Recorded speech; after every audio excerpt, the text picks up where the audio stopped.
আজ থেকে আরও 10 বছর আগে, 10 বা 11 বছর আগে হবে, আমার এক ছোট ভাই, আমার আপন ছোট ভাই, তো ও এক মাদ্রাসায় পড়তো।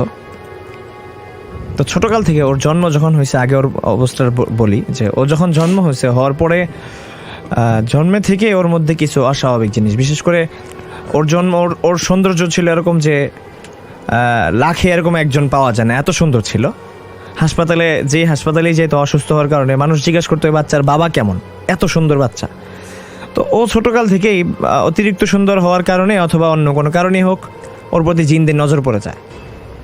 তো ও এরকম হয়েছে যে ছোটকাল থেকেই কথা বলতে পারতো না ঠিক মতো, যেখানে অন্য বাচ্চারা স্বাভাবিকভাবে 2 বছর বয়স থেকে কথা শুরু হয়, ওর কথা বলতে বলতে ঠিক প্রায় 5 থেকে 6 বছর লাগছে যে স্বাভাবিক কথা বলার জন্য। তো ও রাস্তায় ওরকম হয়তো যে অনেক সময় ওরে আমরা খুঁজে পেতাম না, ও অন্তত পক্ষে 10 থেকে 15 বার বাসা থেকে হারিয়ে গেছে, ওরে মাইকিং করে খুঁজে পেতে হয়েছে।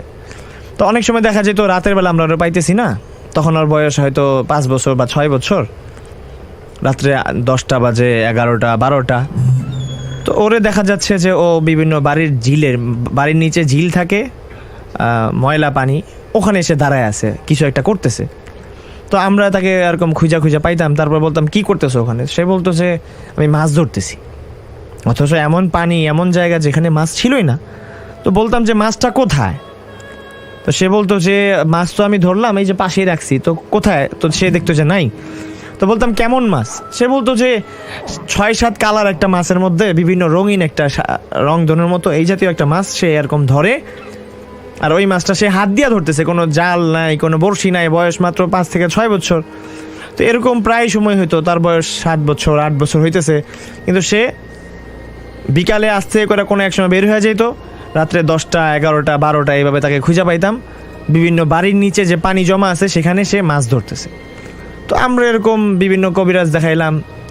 তো আস্তে আস্তে তো একবার হইলো যে সে খিলগাঁও এক মাদ্রাসায় পড়তো, মাদ্রাসার সামনে ছিল বিশাল এক কদম গাছ। তো রাতের বেলা সে ঘুমাইছে, তার সাথে আমার আরেক ভাই ঘুমাইছে। হঠাৎ রাত্রে 3টা বাজে দেখা যায় ওই নাই, গেল কোথায়? ওই মাদ্রাসায় তো কেউ একা টয়লেটে যায় না, তো ওরা আর খুঁজে পাওয়া যেতেছে না। তো আমার ভাই, যে ভাইটা ছিল, সে ভাই অন্যদেরকে ডাকতেছে যে ভাই আমার ছোট ভাইকে খুঁজে পাইতেছি না। তো সবাই খোঁজাখুঁজি করলো, কোথাও পাইলো না। এরকম খোঁজাখুঁজি চলতে ফজরের নামাজ হয়ে গেল, কিন্তু ওরে আর পাওয়া যাচ্ছে না। তো শেষমেশ ছাত্ররা ফজর নামাজ পড়ার পরে সবাই মিলে মাঠের মধ্যে কেউ খুঁজতেছে ওকে, কেউ ব্যায়াম করতেছে। হঠাৎ একজনের চোখ গেল কদম গাছের উপরে, দেখে যে সে কদম গাছকে জড়ায় ধরে বসে আছে। সে ঢাকার ছেলে, জীবনে কোনোদিন গাছে ওঠে নাই, চিকন গাছেও ওঠার অভিজ্ঞতা নাই, কিন্তু মোটা একটা গাছ সে প্রায় 20 ফুট উপরে এরকম সে জড়ায় ধরে রাখছে। তো একজন ছাত্র ডাক দিল যে এই তুমি এখানে কি করতেছো? তো সে বলতেছে ভাই আমি তো এখানে পাখি ধরতে আসছিলাম, কিন্তু নামতে পারতেছি না। তো আমার ছোট ভাই বললো, আরেক ভাই যে ছিল সে বললো যে ভাই আমার, সবাইকে ডাক দিয়ে বললো যে আমার ভাই তো গাছে উঠতে পারে না, সে কীভাবে গাছে উঠলো? আমার ভাইকে তো বাঁচাইতে হবে। তখন কি করবে? আস্তে আস্তে মানুষ জমা হয়ে গেলো যে একটা বাচ্চা গাছে উঠতে পারে না, কিন্তু সে গাছের উপরে আছে। এরপরে তাকে অনেক কষ্ট করে কিছু ছাত্র উপরে উঠলো, ওইটা তাকে রশি দিয়ে বাঁধা হয়েছে উপরে। বাঁধার পরে আস্তে আস্তে রশি দিয়ে ছাড়া হলো, নিচে নামলো। তো নামার পরে জিজ্ঞেস করলো তুমি কিভাবে উঠছো, কেন গাছে উঠছো?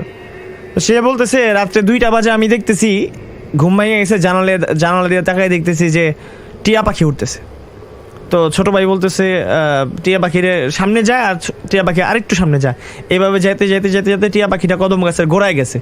ধীরে ধীরে ও সামনে আগাইতেছে, টিয়া পাখি উঠতেছে। কীভাবে যে ও উপরে উঠে গেলো টিয়া পাখি ধরার জন্য, তো টিয়া পাখি তো আর ধরতে পারে নাই, তো সে উপরে এরকম আটকে ছিল। তো আল্লাহ তাকে বাঁচাইছে। সে এরকম রাতের বেলা সে 2টা বাজে গাছে উঠছে, কদম গাছে, যেই গাছে বড় মানুষ ওঠা সম্ভব না, সেই গাছে সে জীবনে গাছে ওঠে নাই। 20 ফুট উপরে তাকে আমরা খুঁজে পাইছি যে সে ওখানে ঝুইলা রয়েছে। তারপরে ছাত্ররা তাকে বাইন্দা নামাইছে। আরেকদিন হয়েছে ওই ছোট ভাইটাই ওই মাদ্রাসাতেই রাত্রেবেলা 2টা বাজে দরজা খুলে বের হয়ে গেছে। আচ্ছা। তো আমার ছোট ভাই দেখতেছে যে পাশে ভাই নাই। তো ভাই বলতেছে গেল কোথায়? তো আরও ছাত্রদেরকে ডাক দিল 3-4 জনকে, ওরা ওইটা খোঁজাখুঁজি করতেছে। অনেকক্ষণ পরে 1 ঘন্টা পরে ও বাহির থেকে দূর থেকে হাইটে আসতেছে, দেখা যেতেছে। তখন তার বয়স 9 বা 10। তো তুমি কোথায় গেছিলা, কোথা থেকে আসলা? তো সে বলতেছে আমি তো দেখলাম যে এখানে এক লোক অনেকগুলা সাদা বড় বড় গরু নিয়ে যাচ্ছে, তো আমার গেটের সামনে দাঁড়ায় আছে, আমি বের হইলাম, তো আমি আগাইতেছি, উনিও গরু নিয়ে যাচ্ছে সামনের দিকে, আমি যত যাচ্ছি উনিও গরু নিয়ে চলে যেতেছে। এরকম করতে করতে এক পর্যায়ে অনেক দূর গিয়ে দেখলাম অন্ধকারে হারায় গেল, লোকগুলাকে পাইলাম না, আমি আস্তে আস্তে চলে আসলাম।